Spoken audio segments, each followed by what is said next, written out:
আসসালামু আলাইকুম ওয়া রাহমাতুল্লাহি ওয়া বারাকাতুহু।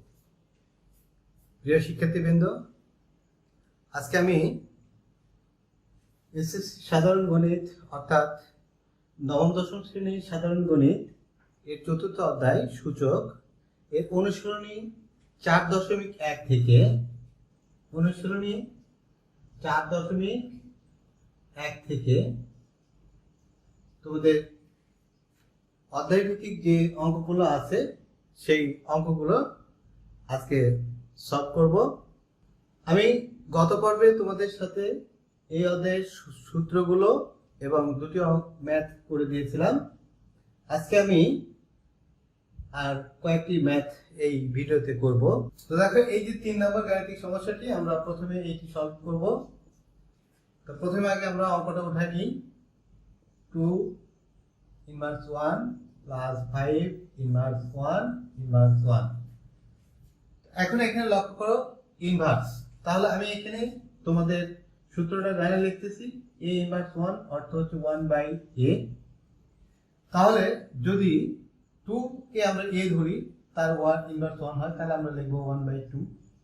যদি 5 কে ধরি তাহলে 1/5।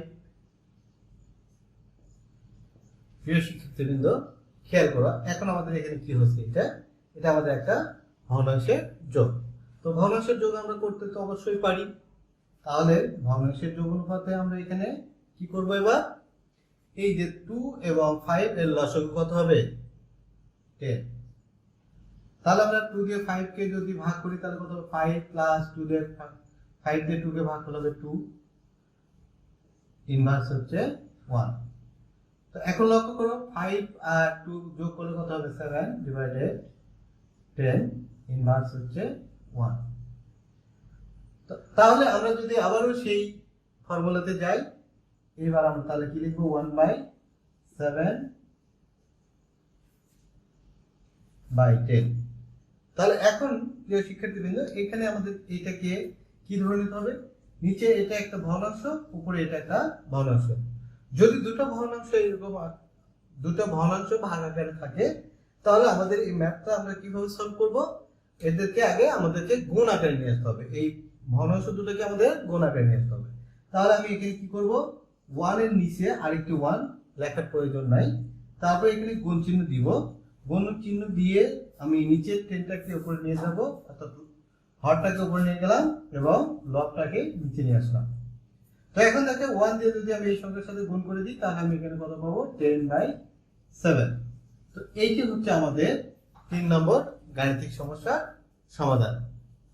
তো আশা করি যে তোমরা সূত্রগুলো জেনে সূত্রটাকে পদের সাথে তুলনা করে, অর্থাৎ আমরা এখানে যেটিতে সূত্র জানবো সেই অক্ষর বা সংকেতের সাথে আমরা এখানকার পদগুলো বা এই সংখ্যাগুলোকে তুলনা করে আমরা সূত্রটা লেখার চেষ্টা করব। এবং গতানুগতিকভাবে আমাদের যে গণিতের যে নিয়মগুলো আছে সেই নিয়মগুলোকে আমরা ফলো করতে থাকবো। ইনশাআল্লাহ আমরা ভালোভাবে অঙ্ক সলভ করতে পারবো। তো দেখো, আমরা এবার এই 3 নম্বর অঙ্ক শেষে 4 নম্বর ম্যাথটি সলভ করব। তো আমাদের এই যে 3 নম্বর অঙ্ক আর 4 নম্বর অঙ্ক প্রায় সেম। তো 4 নম্বর গাণিতিক সমস্যাটি দেখো, এখানে আমাদের দেওয়া হচ্ছে 2a ইনভার্স 1। প্রিয় শিক্ষার্থীবৃন্দ, তোমরা এখানে একটা জিনিস মনে রাখবে, সেটা হচ্ছে যে এই 2 এর সাথে এটা গুণ আকারে আছে। তাহলে 2 ইনটু a, তাহলে 2 into a inverse 1 plus 3 into b inverse 1, এরপরে হোল ইনভার্স 1। তাহলে আমরা এখানে প্রথমে 2 ইনটু যে এই যে ইনভার্স 1 আছে এটাকে আমরা 1/a লিখব, প্লাস 3 ইনটু দিয়ে 1/b লিখব, ইনভার্স দিয়ে 1 লিখব। এখন যদি আমরা এটাকে গুণ ধরি, তাহলে তোমরা মনে রাখবে ভগ্নাংশের যখন গুণ থাকে তখন লবের সাথে লবের গুণ হবে। ভগ্নাংশের গুণের ক্ষেত্রে লবের সাথে লবের গুণ হবে। তো দেখো এখানে কিছুই নেই এর নিচে, তার মানে এখানে 1 ধরে নিতে হবে। তো এটা হলো আমাদের লব, এটা হলো আমাদের লব। তো লবের সাথে লবের গুণ, তাহলে 2 আর 1 গুণ করে আমি কত পাবো, তাহলে তোমরা দেখো যে লবের সাথে লব গুণ করে পাবো আমরা এখানে 2। এবার আসছে আমাদের হরের সাথে হরের গুণ। তাহলে এখানে হচ্ছে হর আর এটা হলো হর, হরের সাথে হর গুণ। তাহলে আমাদের 1 আর a গুণ করলে পাবো আমরা a প্লাস, একইভাবে তোমরা এটা মনে রাখবে যখনই একটা সিঙ্গেল কোনো সংখ্যা থাকবে তখন সেটাই হবে লব। তাহলে 3 এর সাথে 1 গুণ করলে হবে 3 ডিভাইডেড হলো b। এবার আমরা ইনভার্স দিব, হোল ইনভার্স 1। তো এখন a আর b লসাগু কত হবে? যদি আলাদা আলাদা সংখ্যা হয় তাহলে তাদের দুটোকেই গুণ আকারে লিখবো। এরপর a আর a ভাগ করে দিলে আমাদের এই যে a দিয়ে a কে ভাগ করলে আমাদের ভাগফল লাগবে b।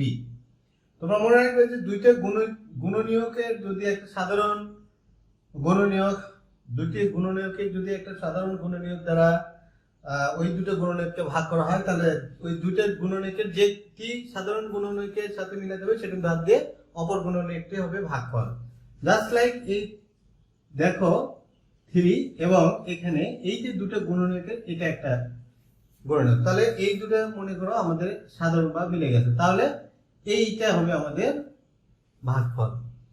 সর্বদাই মনে রাখবে যে যে দুটো মিলে যাবে বাদ বাকি যেটা থাকবে। তাহলে দেখো এখানে a আর a মিলে যাবে, তাহলে থাকবে b, তাহলে bটা হবে আমাদের ভাগফল। তাহলে b এর 2 সাথে গুণ হলো 2b আর b চলে গেল, থাকলো a, তাহলে a এর 3 সাথে গুণ হলো 3a।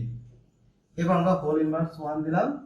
দেখো এবার কি করতে হবে আমাদেরকে, এই যে সূত্রটা আছে আমাদের এই সূত্রটাকে ইউজ করতে হবে। তাহলে আমাদের এই ক্ষেত্রে কি করতে হবে, এই পুরোটাকে আমাদের a ধরে নিতে হবে। তাহলে পুরোটা যদি আমি a ধরে নিই তাহলে উপরে 1 থাকবে আর নিচে চলে আসবে কত, 2b plus 3a divided ab। প্রিয় শিক্ষার্থীবৃন্দ, আমি তোমাদের কাছে বিশেষভাবে বলছি যে তোমরা কখনোই আমার ভিডিওগুলোকে স্কিপ করে দেখার চেষ্টা করবে না, কারণ আমি ভিডিওর শেষ অংশেও অনেক প্রথম অঙ্কগুলো করে দিয়ে যায়, শেষ অংশে গিয়ে সেগুলো সম্বন্ধে আবারও কিছু কিছু কথা বলে থাকি। অর্থাৎ অধ্যায়ের পুরো আলোচনার উপরে কিছু আরো মানে আমার কিছু তোমাদের জন্য কিছু টিপস থাকে। তো এই কারণে আমি তোমাদের বলবো তোমরা অবশ্যই ভিডিওগুলো কখনো স্কিপ করে দেখবে না। তো দেখো তাহলে আমাদের এখন ওই যে সেই ভগ্নাংশের যে নিয়মটা আমি তোমাদেরকে শিখিয়ে দিলাম সেই অনুপাতে কি হবে, 1 into ab divided 2b plus 3a। তো এখন যদি তোমরা এটাকে গুণ করে দাও কি হবে, তাহলে উপরে আসবে ab আর নিচে আসবে 2b প্লাস 3a। এখন এটাকে তোমরা যদি সাজায় দাও তাহলে এটাকে লিখতে পারো ab divided 3a plus 2b। এ হলো আমাদের 4 নম্বর গাণিতিক সমস্যার সমাধান। তো প্রিয় শিক্ষার্থীবৃন্দ, তোমরা ছোটবেলাতেই এই লব হরের গুণ ভাগ এগুলো শিখে আসছো, যোগ শিখে আসছো। যেহেতু ছোটতে শিখছো এই কারণে হয়তো অনেকের মনে আছে অনেকের মনে নাই। তো যাদের মনে নাই তাদেরকে মনে করে দিলাম, আর যাদের মনে আছে তারা তো আরো মানে উপকৃত হবে। তো যাই হোক, আমি এই যে 4 নম্বর গাণিতিক সমস্যাটি করে দিলাম। এবার আমরা 5 নম্বর গাণিতিক সমস্যাটি সমাধান করব। তো দেখো আমাদের এই 5 নম্বর গাণিতিক সমস্যাটিতে কি দেওয়া আছে, a square into b inverse 1 divided a inverse 2b এর উপরে হলো হোল স্কয়ার। তো আমরা যদি এটাকে এভাবে লিখি যে a square into 1/b divided 1/a square.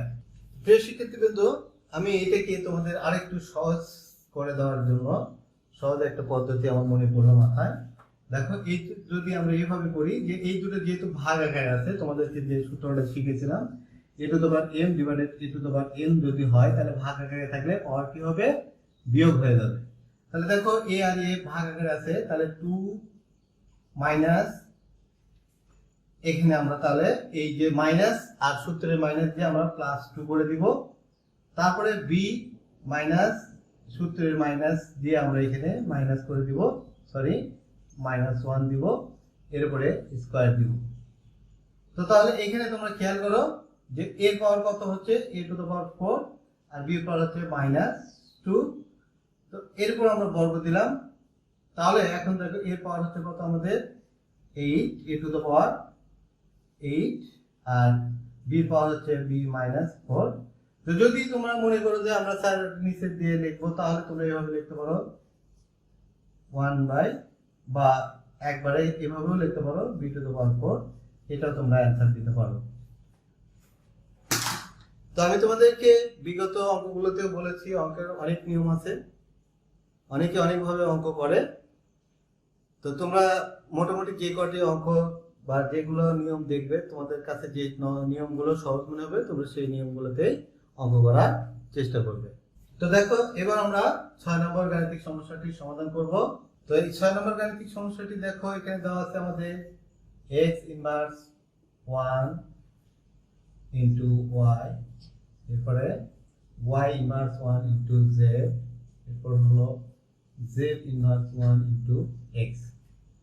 তো প্রিয় শিক্ষার্থীবৃন্দ, তোমরা এইটা মনে রাখবে যে যদি একাধিক রুট অর্থাৎ বর্গমূলের সংখ্যা গুণ আকারে থাকে, তাহলে তাদের যদি আমি গুণ করতে চাই, তাহলে তাদের একটা বর্গমূল লিখে ওই সবগুলো সংখ্যাকে গুণ আকারে আমরা লিখতে পারি বা গুণফল আকারে লিখতে পারি।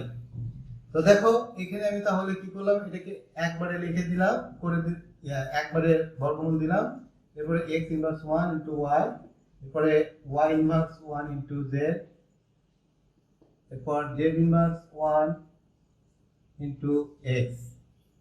এরপরে দেখো যে কাজটি তোমরা করবে খুব সহজ হিসাব, যে যদি তোমরা এই ইনভার্সটাকে এভাবে লেখো 1 by x y, 1 by y z, 1 by z x। তো এই যে ইনভার্স থাকার কারণে আমি এই সূত্রটাকে ইউজ করলাম এখানে।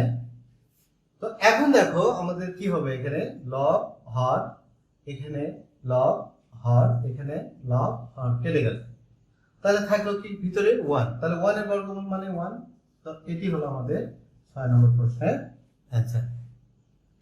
আমি তোমাদের আবার বলছি, সেটা হচ্ছে যে আমাদের যদি একাধিক বর্গমূলের সংখ্যা গুণ আকারে থাকে, তাহলে একটি বর্গমূল দিয়ে সংখ্যাগুলোকে আমরা গুণ আকারে লিখতে পারি অথবা গুণফল আকারে লিখতে পারি।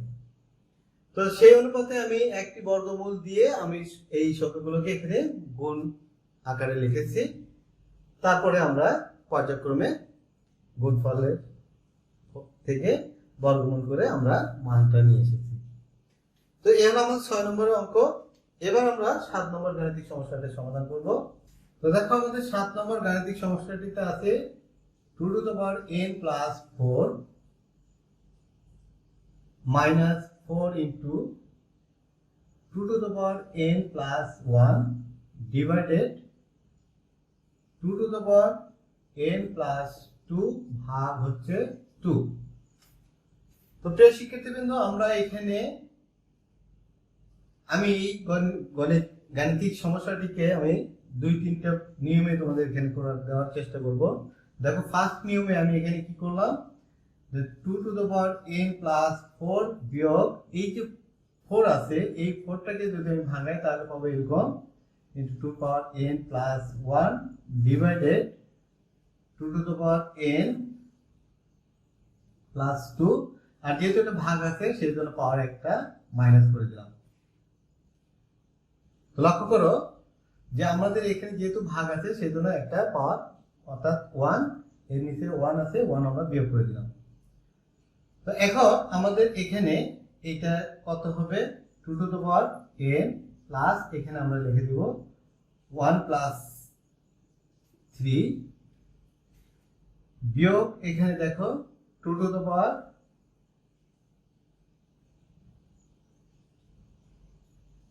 2 to the power 2 into 2 to the power n plus 1 divided নিচে হচ্ছে আমাদের 2 to the power n plus 1।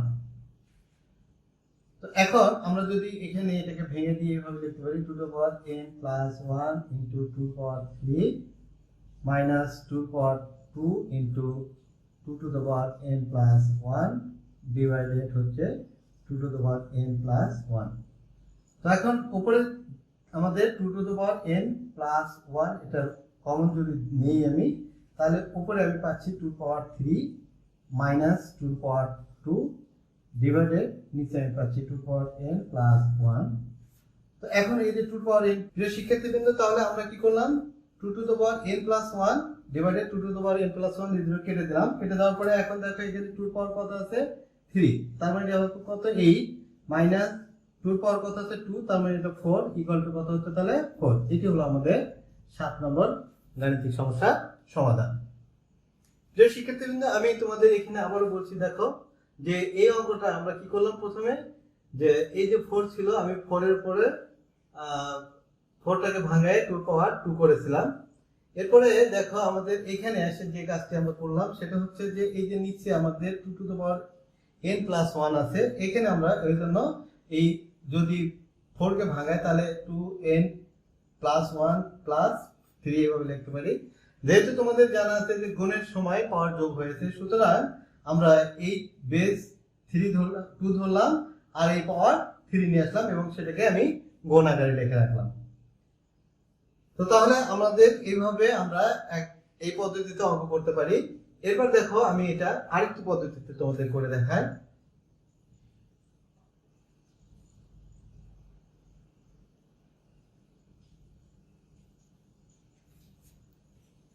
যদি তোমরা এটাকে এইভাবে করো যে 2 পাওয়ার n ইন্টু 2 পাওয়ার 4 মাইনাস 4 ইন্টু 2 পাওয়ার n ইন্টু 2 পাওয়ার 1, তো দেখো আমাদের যদি পাওয়ার গুলো কি আকারে থাকে, যোগ আকারে থাকে, তাহলে আমরা এই যে ভিত্তিটা আছে এই ভিত্তিটা লিখে এই পাওয়ার গুলোকে যদি যোগ থাকে তাহলে ইনটু দিয়ে আমরা ভিত্তিটা লিখব। প্রথম কথা হচ্ছে যে এখানে কয়টা পাওয়ার আছে, 2টা পাওয়ার আছে, তাহলে এরকম তুমি 2টা ভিত্তি দিয়ে নিবা, তারপরে পাওয়ার দুটোর উপরে দিয়ে দিবে। এরপরে দেখো এখানেও তাই 2টা ভিত্তি নিয়ে নিলে এবং এই পাওয়ার দুটো নিয়ে দিয়ে দিবে। এরপরে দেখো আমরা এখানে যদি এইভাবে লিখি যে 2 পাওয়ার n ইন্টু 2 পাওয়ার 2 ভাগ হচ্ছে আমাদের 2, তো এখন আমরা উপরে কি করতে পারি যে 2 পাওয়ার n এটা কমন নিলাম, তাহলে 2 পাওয়ার কত হচ্ছে 4 মাইনাস এখানে আমাদের কত হচ্ছে, যদি এটাকে আমরা পাওয়ার উপরে না লিখি তাহলে আমরা এভাবে গুণ দিতে পারি 16 8 4 2 8, নিচে আমাদের আসতেছে হচ্ছে যদি এখানে আমরা এভাবে লিখি 2 two the power n into 2 minus 1, তাহলে দেখো এটা কেটে গেল, তাহলে উপরে আসলো কত আমাদের 16 মাইনাস 8 ডিভাইডেড হচ্ছে কত 2 পাওয়ার 1, তাহলে দেখো 16 এর মধ্যে 8 বাদ দিলে 8 ভাগ 2 সমান কত হচ্ছে আমাদের 4। তো আমরা এইভাবেও এই অঙ্কটি করতে পারি। তো প্রিয় শিক্ষার্থীবৃন্দ, এবার আমরা 8 নম্বর গাণিতিক সমস্যাটি সমাধান করব। তো 8 নম্বর গাণিতিক সমস্যাটি দেখো যে এখানে দেওয়া আছে 3m প্লাস 1 ডিভাইডেড 3m পাওয়ার হচ্ছে m মাইনাস 1 ভাগ 9m plus 1 divided 3m minus 1 পাওয়ার হচ্ছে আমাদের m প্লাস 1। এখন এখানে আমরা এটা কি করব, প্রথমে এই যে দেখো ঘাতের ঘাত, তাহলে আমরা ঘাতের ঘাত থাকলে আগে সেই ঘাতের কাজটা করে নেব। তাহলে এখানে হবে m স্কয়ার মাইনাস m ভাগ, যদি কোনো যৌগিক সংখ্যা থাকে সেটাকে মৌলিকে নিয়ে আসতে হবে। মৌলিক সংখ্যা যদি আমরা সূচক আকারে লিখতে পারি তো আরো ভালো হয়। এরপর দেখো ঘাতের ঘাত চলে আসলো আমাদের, এখানে দেখো ঘাতের ঘাত আছে এবং সেটা একটা সূত্রের মধ্যে পড়ছে a plus b into a minus b, তার মানে a square minus b square.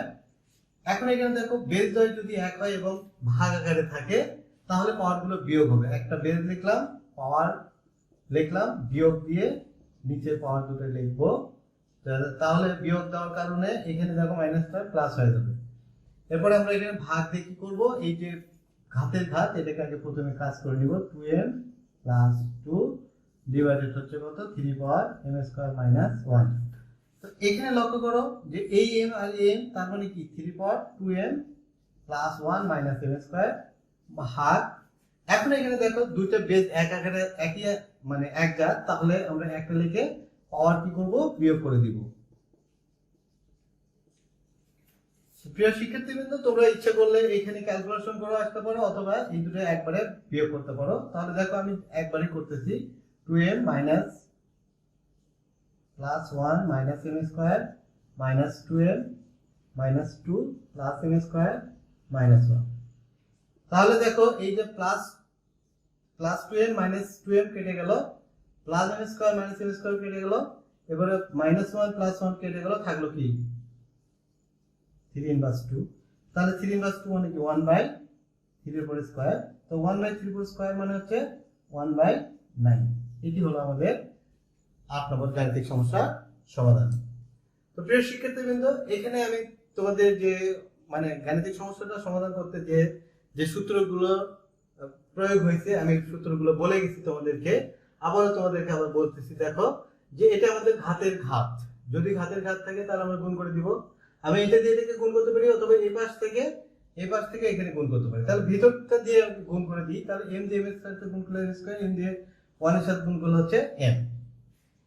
এরপরে আমাদের এইগুলো যদি তোমার যৌগিক আকারে থাকে, তাহলে এইগুলোকে যদি সংখ্যা মৌলিক আকারে মানে সূচকীয় রূপে প্রকাশ করা যায়, তাহলে আমরা সূচকীয় রূপে প্রকাশ করব। আর যদি না হয় তবুও আমরা মৌলিক আকারে গুণ আকারে মৌলিক সংখ্যার গুণ আকারে লিখব। তো এভাবে আমরা তারপরে পর্যায়ক্রমে যে বিয়োগ মানে ভাগ থাকলে পাওয়ার বিয়োগ করতে হবে। তো মনে রাখবেন যে উপরের পাওয়ারটা যেটা সেটা ঠিক থাকবে, উপরের পাওয়ার। যেমন ধরো এখানে m প্লাস 1 আছে, তো এখানে m প্লাস 1 দিলাম। এরপরে দেখো এই যে নিচের যে দুটো পাওয়ার আছে, এই দুটো পাওয়ার আমাদের যেহেতু ভাগ বিয়োগ হবে, তাহলে প্রথমে আগে মাইনাস দিলাম। যদি এখানে মাইনাস চিহ্ন থাকতো তাহলে এই মাইনাস আর এই মাইনাস এখানে প্লাস হয়ে যেত, কিন্তু যেহেতু এখানে প্লাস আছে সুতরাং এখানে মাইনাসই হবে। এরপরে দেখো এই পরের চিহ্ন যেটা আছে সেটা আছে মাইনাস, এখানে আমরা যেহেতু বিয়োগ মানে চিহ্ন পরিবর্তন হয়ে যাবে, তাহলে মাইনাস থেকে আমরা প্লাসে দিব।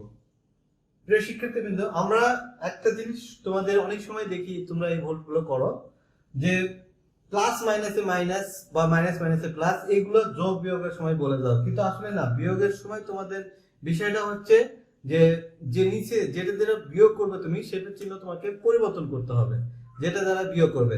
আর যোগের ক্ষেত্রেও আমাদের একই চিহ্ন যদি থাকে, জাস্ট তোমাদেরকে আমি এখানে একটা জিনিস দেখাই। দেখো যে এখানে আমাদের মনে করো 2a মাইনাস আছে, আরেকটা মাইনাস 2a আছে। তাহলে আমার যদি মনে করো এই দুটোই তো মাইনাস আলা সংখ্যা, তাহলে আমি এটা কি করব, যোগ দিয়ে মাইনাস 4a লিখবো। আবার যদি তোমার এইরকম থাকে মাইনাস 2a নিচে আছে প্লাস 2a, তাহলে যোগ করার সময় এই দুটো আমি কেটে দেব। কিন্তু যদি এই দুটো এইরকম গুণ যোগ আছে, এটাকে বিয়োগ করতে বলা হয়, যদি বিয়োগ করতে বলা হয়, তাহলে আমরা এখানে মাইনাস দিয়ে নিয়ে এটা মাইনাস 4a লিখবো। আশা করি তোমরা আমার কথাগুলো বুঝতে পেরেছো। তো আজকে এই পর্যন্তই। তোমাদের সাথে আবারও এই সূচকের আরো কিছু অঙ্ক আছে, যে অঙ্কগুলো নিয়ে আমি আরো দুটো পার্ট আমাকে করতে হবে। সেই দুটো পার্ট দেখার জন্য তোমরা আমার চ্যানেলে চোখ রাখবে। আর তোমরা যারা এখনো আমার চ্যানেলটিতে সাবস্ক্রাইব করো নাই, তারা অবশ্যই সাবস্ক্রাইব করে নিবে। কারণ সাবস্ক্রাইব করে তোমরা বেল বাটনে যদি চাপ দিয়ে রাখো, তাহলে আমি ভিডিও আপলোড দেওয়ার সাথে সাথে তোমরা পেয়ে যাবে। তাহলে তোমাদের কাজটা হচ্ছে যে পড়াশোনা কিভাবে আমরা ভালো করতে পারি। তো কোন ওয়ে থেকে কোথা থেকে আসতেছে সেটা আমাদের জানার বিষয় না, বিষয়টা হচ্ছে যে আমরা ভালো শিখতে পারবো কিভাবে, সেটা কোন স্যার করাচ্ছে, কোন স্যার করে দিচ্ছে, এটা দেখার বিষয় না। কোন চ্যানেল থেকে পাচ্ছি এটাও আমাদের দেখার বিষয় না। বিষয়টা হচ্ছে যে আমরা ভালো শিখবো। ভালো শেখার জন্য আমরা বিভিন্ন চ্যানেল পরিদর্শন করব, যেখানে যেখানে যেরকম মানে যেটার মধ্যে যেটা ভালো পাবো সেটা আমরা গ্রহণ করব। তো আজকে এই পর্যন্তই। সবার সুস্বাস্থ্য কামনা করে আজকের মতো এখানেই বিদায় নিচ্ছি। আল্লাহ হাফেজ।